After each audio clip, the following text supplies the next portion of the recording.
উপস্থিতি। তাহলে এই হাদিস অনুযায়ী লক্ষ্য করলে দেখা যায় আমাদের অধিকাংশ মানুষের মধ্যেই এই রাগান্বিত স্বভাবটা বেশি। সামান্য কিছুতেই খুব রাগ করে ফেলি, খুব মাইন্ড করে ফেলি, খুব একে অপরের সাথে ঝগড়াতে লিপ্ত হয়ে যায়।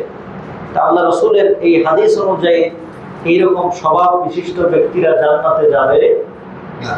এই জন্য অবশ্যই আমাদেরকে এই শক্ত অবস্থান থেকে ফিরে আসতে হবে। তবে দ্বীনের ব্যাপারে কোনো নমনীয়তা, কার্পণ্যতা চলবে না, এটা সবসময় বলি।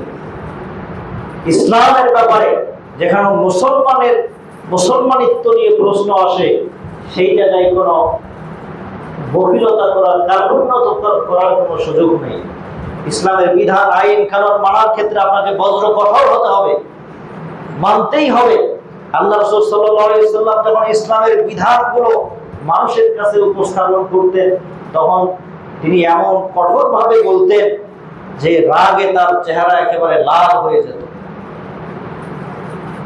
আবার সব বিষয়ে কঠোরতা করতেন না, কিছু বিষয় আছে সেই বিষয়গুলোকে অত্যন্ত বিনয়ের সাথে নম্র সম্মানসূচক ভাবে বলতেন, যেই বিষয়গুলো দেখে মানুষ ইসলাম গ্রহণ করত। সুবহানাল্লাহ।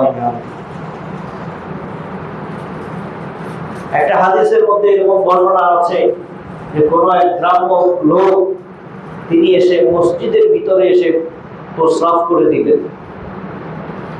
এই দৃশ্য দেখে সাহাবায়ে কেরামরা দেখে তারা রাগে রাগান্বিত হয়ে ওই লোককে মারার জন্য ব্যস্ত হয়ে পড়লেন। আমাদের এই সমাজে যদি এরকম ঘটনা ঘটতো তাহলে হয়তো কারো দিকে তাকানোর সুযোগ না, আগে ওকে কিছু মেরে নিত। কিন্তু আল্লাহ রাসূল সাল্লাল্লাহু আলাইহি ওয়াসাল্লাম কত বিনয়ী ছিলেন, কত চমৎকার তার নীতি আদর্শ। তিনি তাকে সাহাবায়ে কেরামদেরকে বললেন, ওকে কিছু বইল না, থামো, প্রস্রাব শেষ করে দাও।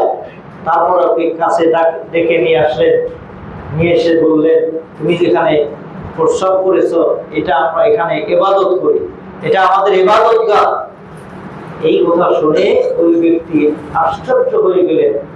তিনি বললেন, এটা যদি আমাদের ধর্মের কেউ করতো বা আমাদের ধর্মস্থলে আমরা যেখানে ইবাদত করি সেখানে যদি কেউ এই কাজ করতো, তাকে আমরা হত্যা করে ফেলতাম।